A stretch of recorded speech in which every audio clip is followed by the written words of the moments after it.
Bonjour, je m'appelle Lucie Kram, je suis une étudiante chercheur en littérature française. Je suis également passionnée d'art, de littérature, de philosophie et de psychologie.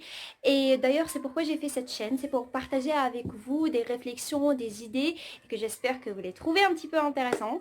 Et donc, aujourd'hui, on va parler sur un sujet qui est vraiment très proche de moi. On va parler sur l'enseignement supérieur en Algérie. Vous savez tous qu'on est dans une situation très critique en Algérie et au niveau de l'enseignement supérieur. Et je vais partager avec vous une expérience qui m'est arrivée et qui m'a vraiment poussé à faire cette vidéo aujourd'hui.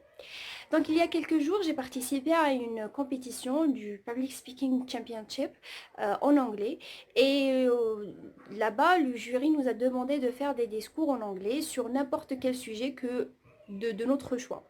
Et donc, il y avait là-bas des étudiants de biologie, de médecine, anglais, dans tous les domaines, et de tranches d'âge entre 19 ans, 23, 22, 24 et 25 ans. Et on a choisi presque le même sujet. Pour moi, j'ai choisi le self-love parce que je suis vraiment into le développement personnel et c'est un domaine que j'aime beaucoup et vraiment je suis très up-to-date avec le domaine de développement personnel parce que je ne le maîtrise pas vraiment mais j'aime bien, je suis très curieuse dans ce domaine. Alors, la majorité des étudiants ont presque choisi le même sujet. Et d'ailleurs, le jury nous a dit ça. Il nous a dit que vous avez choisi presque le même sujet. Vous parlez toujours du respect, avoir confiance en soi, comment maîtriser ses émotions. Le même sujet, le développement personnel. Et d'ailleurs, le jury là-bas nous a dit que on a tous un problème de psychologique avec l'étudiant algérien quelque part. Il a vraiment raison, parce que si vous pensez vraiment au rôle de l'université, c'est d'acquérir, permettre à l'étudiant d'acquérir un savoir. Et ce savoir, il est vraiment un savoir technique et un savoir théorique au niveau de son domaine.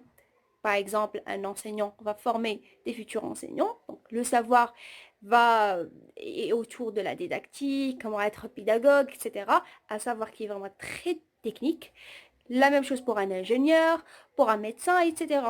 Mais on ne permet pas à l'étudiant d'acquérir un savoir qui est personnel et d'acquérir des compétences. Par exemple, l'initiative, la créativité, l'affirmation de soi, l'autonomie, le sens de la responsabilité. Ces compétences qui permettent à l'étudiant et qui permettent au futur euh, encadreur ou enseignant ou ingénieur ou médecin d'acquérir le succès dans sa vie.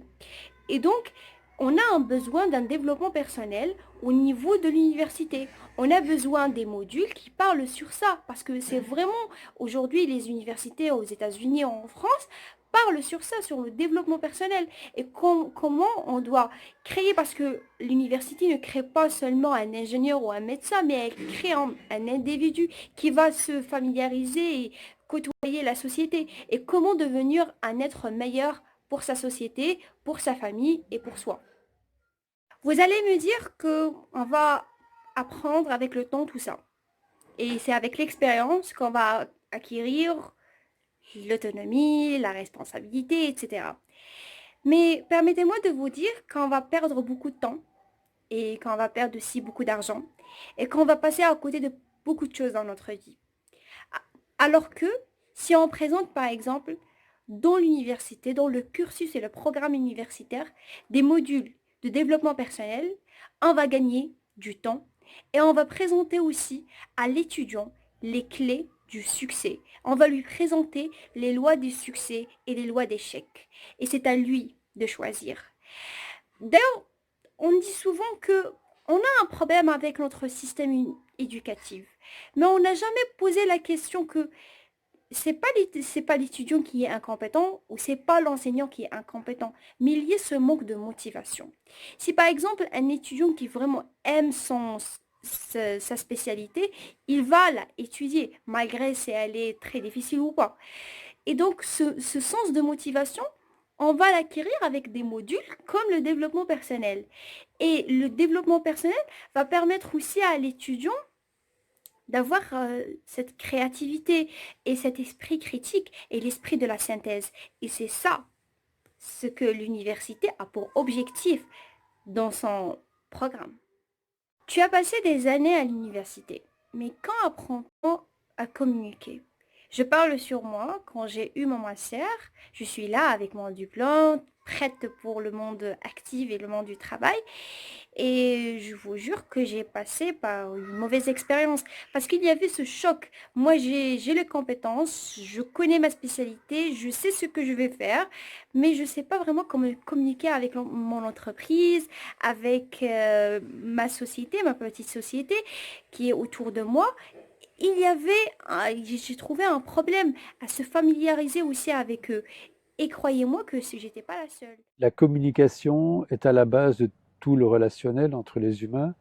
Et c'est vrai que même dans les relations amoureuses, dans les couples et entre parents et enfants, euh, le fait de vivre ensemble nous confronte à des défis tous les jours. On n'a pas nécessairement les mêmes rythmes, les mêmes intérêts.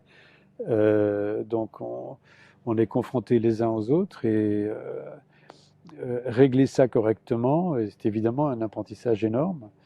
Euh, qui se fait pas en un, deux, trois, hein, et ça repose sur beaucoup de choses. Et donc, voilà, c'est tout un domaine dans lequel les prises de conscience se font énormément, quoi. Et donc, ça bouge beaucoup. Le développement personnel est quelque chose de relativement récent, enfin, ça, uniquement depuis 2, 3, 4 générations tout au plus. Ça a commencé à la psychologie elle-même, qui est un phénomène récent. Et donc, dans le développement de la psychologie, il y a eu d'abord une focalisation sur les aspects plus thérapeutiques, où on cherchait à résoudre des problématiques, des pathologies, je dirais. Mais avec l'avènement de la psychologie humaniste dans les années 60, on s'est intéressé au développement du potentiel humain.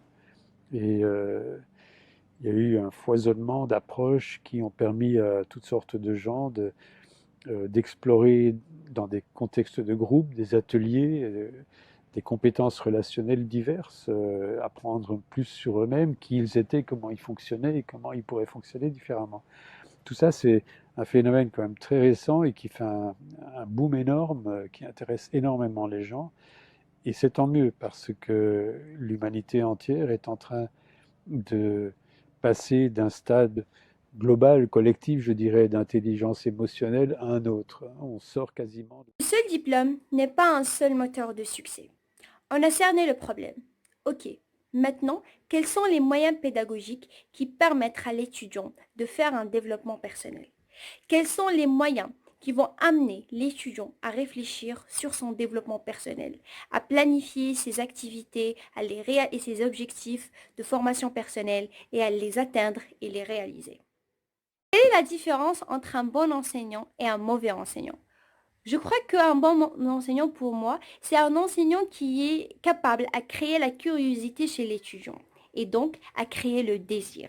Depuis longtemps, Rousseau et d'autres pédagogues nous ont dit ça, créer le désir chez l'étudiant. Et donc c'est ça la solution, c'est de créer le désir.